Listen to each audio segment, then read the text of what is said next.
Alors, je vous remercie pour cette invitation. Je suis El Hadji Alioune Diouf. Je suis commissaire aux enquêtes économiques, diplômé de l'École nationale d'administration depuis 1980 et de l'École nationale de la concurrence de Paris en 1983. Je suis un ancien haut fonctionnaire sénégalais qui a pris sa retraite depuis 1 an et qui enseigne depuis 2003 au niveau de l'École nationale d'administration et au niveau de l'université. J'enseigne l'économie internationale, l'intégration économique, le droit de la concurrence. Voilà, et à mes heures perdues, je fais de la recherche. Je travaille sur des questions géopolitiques et géostratégiques en économie internationale. Voilà, donc en parlant d'économie internationale, on parle beaucoup ces temps-ci de la présence des États africains dans la zone franc. Il y a certains qui parlent de retrait de la zone franc, d'autres qui veulent rester. Quel est votre avis sur cette question et quels sont les enjeux pour chaque cas de figure? Oui, c'est disons, pour ma part, un débat qui a tout son sens. Je comprends très bien ceux qui veulent rester dans la zone franc à cause de la stabilité, à cause aussi des résultats très intéressants sur un certain nombre de plans. Je comprends aussi ceux qui sont soucieux de souveraineté et qui voudraient peut-être un peu plus de liberté pour utiliser l'instrument monétaire en tant qu'instrument de politique économique. Mais ce qui est important, ce qui est surtout important, c'est que la monnaie, en fait, ne peut être que le reflet de l'état d'une économie. La monnaie, de mon point de vue, ce n'est pas en amont, mais au fond en aval. Je pense que ce qui est plus important aujourd'hui dans nos pays, c'est d'avoir des stratégies de développement économique. C'est la politique économique qui est menée dans nos pays qui est, de mon point de vue, beaucoup plus fondamentale. Vous avez beau avoir une monnaie nationale, mais si vos politiques économiques, si votre économie n'est pas compétitive, cela ne sert absolument à rien d'avoir une économie, d'avoir une monnaie nationale. Dans le cadre maintenant de la zone franc, le fait qu'une quinzaine de pays africains soient ensemble dans une zone me semble être une possibilité intéressante, dans la mesure où il y a une certaine solidarité qui joue entre ces pays-là, mais aussi si on voit la réalité, la politique aussi c'est des réalités. Il me semble que ceux qui vivent dans les pays de la zone franc, comme le Sénégal ou la Côte d'Ivoire, ne sont pas totalement frustrés par rapport à ce qu'on voit dans certains pays qui ont aussi leur monnaie nationale. Mais en tout état de cause, depuis 1995, les pays de la CEDEAO parlent d'une monnaie commune et veulent aller à une monnaie commune. Donc je pense que ce débat est réglé. Dans la mesure où cette monnaie commune ne sera pas une monnaie CFA. Cette monnaie commune sera une monnaie des pays de l'Afrique de l'Ouest et certainement ne sera pas garantie par la France ou par l'euro. Donc les Africains ont affirmé leur souveraineté alimentaire, leur souveraineté monétaire depuis très longtemps. Maintenant, ce qui me semble important, c'est d'essayer de converger économiquement, d'unifier nos économies. Pour ma part, c'est ça qui est beaucoup plus important que la question de la monnaie. Que les pays africains unifient leur économie, essayent d'avoir des entreprises performantes, des champions dans les différents secteurs. C'est ça qui me semble l'essentiel. C'est ça qui, pour moi, est le véritable objectif stratégique. Maintenant, le reste, on peut bien réformer la zone franc aussi. On peut y rester en la réformant. On peut mettre en place des ratios différents. On peut, par exemple, augmenter la part des devises qui reviennent au chef d'État. Au lieu de 50%, on peut aller jusqu'à peut-être même 80% ou bien 65%. Donc, il y a différentes possibilités. Il faut que les Africains aussi fassent preuve d'un peu plus de rigueur dans la convergence de leur économie, dans l'harmonisation de leur politique économique, dans le respect des critères de convergence. Et je pense que si cela est fait, il n'y a pas de problème. Parce qu'on avait établi depuis très longtemps la stratégie qui consiste à faire des critères de convergence dans les pays anglophones et aller vers une monnaie anglophone qui serait unifiée au franc CFA. Mais jusqu'à présent, ce problème de convergence entre les économies anglophones pose problème. C'est ça qui ralentit. Mais je pense que le bloc CFA est entièrement d'accord et entièrement prêt. Le dossier est prêt et bien ficelé. Les cadres que nous avons au niveau de la Banque centrale des États de l'Afrique de l'Ouest, la BCEAO, et au niveau de la BEAC sont absolument compétents pour gérer la situation, pour gérer une monnaie commune et pour permettre à nos économies d'être beaucoup plus compétitives et d'augmenter le taux d'échange intra-africain. Les Africains doivent comprendre qu'ils ont un marché intérieur très important et qu'ils doivent conquérir ce marché intérieur-là. Par exemple, ce que je veux dire, c'est qu'en Afrique de l'Ouest, il me semble vraiment incongru d'avoir une compagnie aérienne dans chaque pays. Comme il me semble inacceptable de n'avoir pas de compagnie maritime nationale dans aucun de ces pays. Ce qui pose un sérieux problème. Nous avons des excédents, par exemple, en ciment au Sénégal. Nous avons presque 3 millions de tonnes d'excédents de ciment, mais qu'on ne peut pas exporter dans la sous-région. En tout cas, ou bien si on devait le réexporter dans la sous-région, le coût maritime serait tellement important que peut-être c'est le transporteur qui gagnerait plus que le fabricant de ciment. Donc vous voyez un peu que nous avons intérêt à régler des questions comme ça. Nous ne pouvons pas ne pas avoir les infrastructures qu'il faut, les routes qu'il faut pour pratiquer le commerce qu'on veut faire entre nos pays. Il me semble que c'est ça qui est beaucoup plus important que le débat sur la monnaie commune. Mais et par rapport à la dette, est-ce que des pays aussi endettés que le nôtre peuvent réclamer une souveraineté monétaire? Oui, on n'est pas très endetté. On a un endettement qui est sérieux, qui fait qu'il faut qu'on voit vers où on met cette dette-là, vers où vont l'argent emprunté, vers où va l'argent emprunté, vers où vont les sommes empruntées. Ça, c'est important.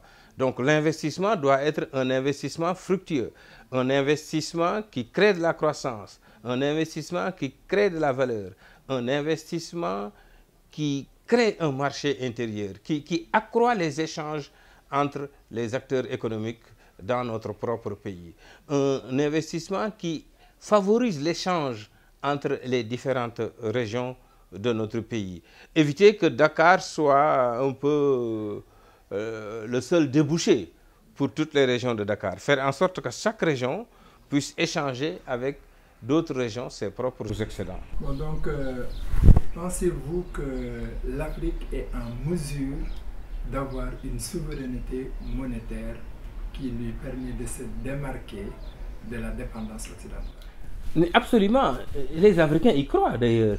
Vous vous souvenez de ce qu'on appelle le plan de Lagos en 1980 et en 1993, il y a ce qu'on appelle le traité d'Abuja que l'Union africaine a adopté pour mettre en place ce qu'on appelle la communauté économique africaine. Cette communauté économique africaine prévoit une banque centrale unique, une monnaie unique africaine et un fonds monétaire africain. Donc là, l'objectif est campé. On peut aller vers cette monnaie unique, encore que, est-ce que c'est dans notre intérêt d'aller vers une monnaie unique? On peut avoir 5 régions qui ont 5 monnaies et former un panier de 5 monnaies africaines.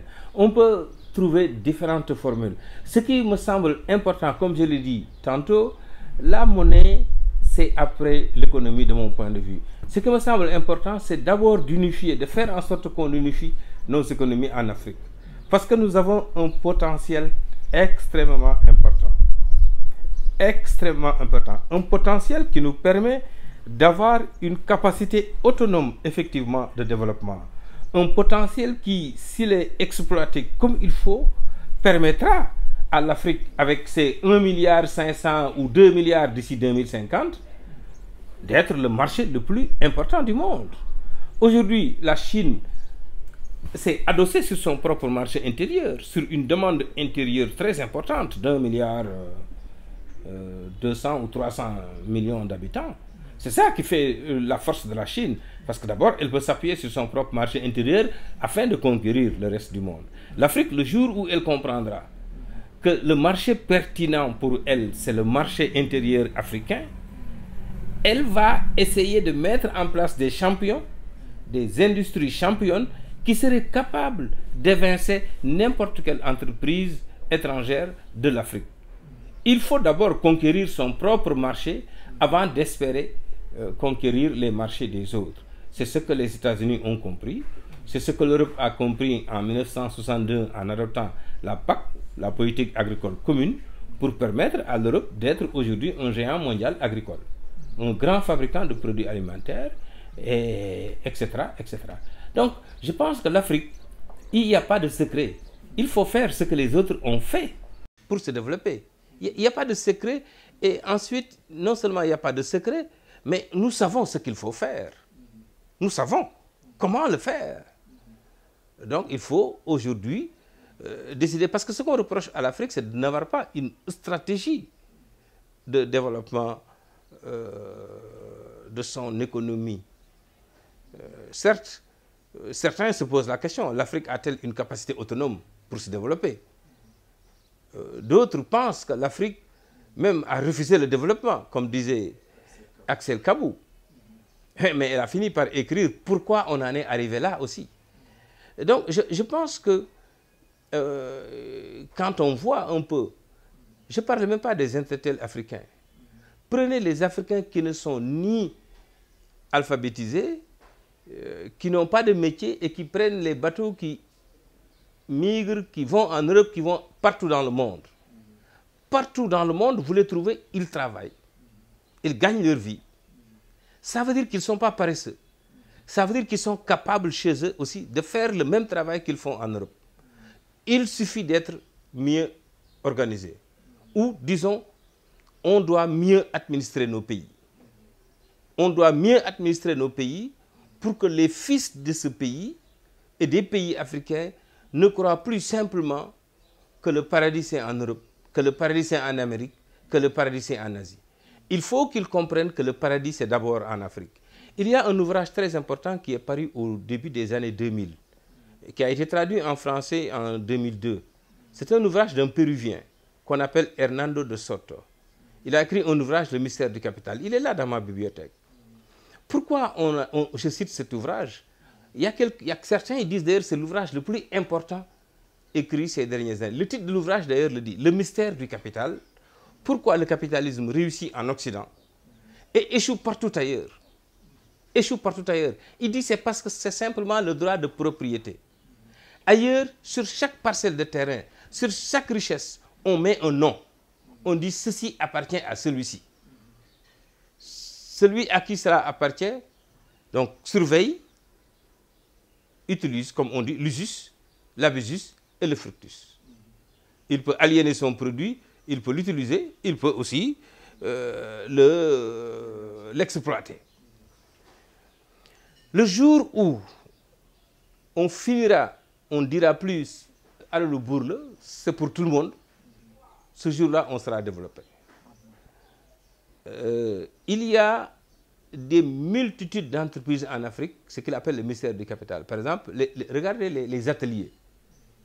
Regardez les ateliers de couture, les garages.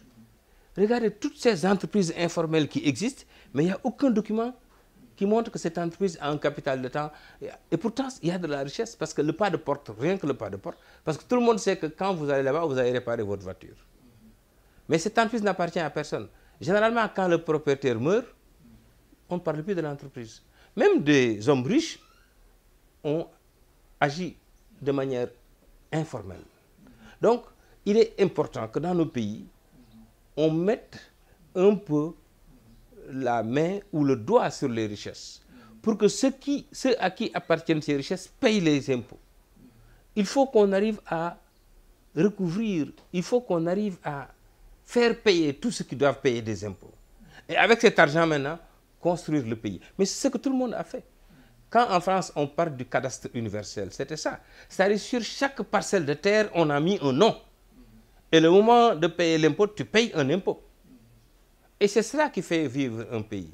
Un pays comme le Sénégal, par exemple, c'est peut-être 10% ou maximum 15% des entreprises qui payent l'impôt comme il faut.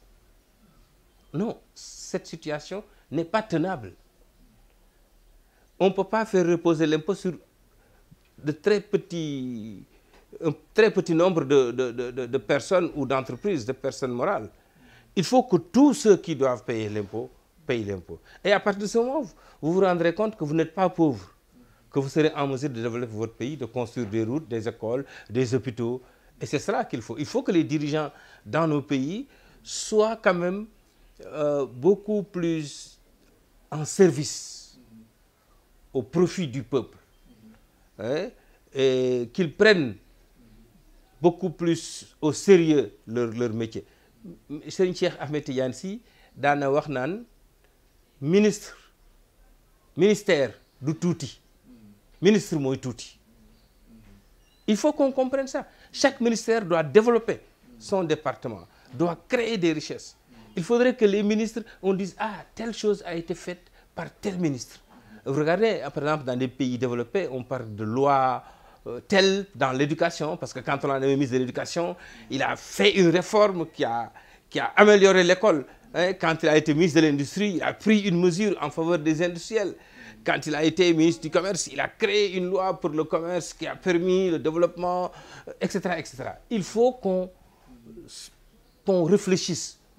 Le choix des responsables qu'on nomme, il faut qu'ils soient, de mon point de vue, des gens qui comprennent l'importance des tâches qu'on leur confie. Mais est-ce que cela ne doit pas aussi passer par une exploitation plus judicieuse de nos ressources?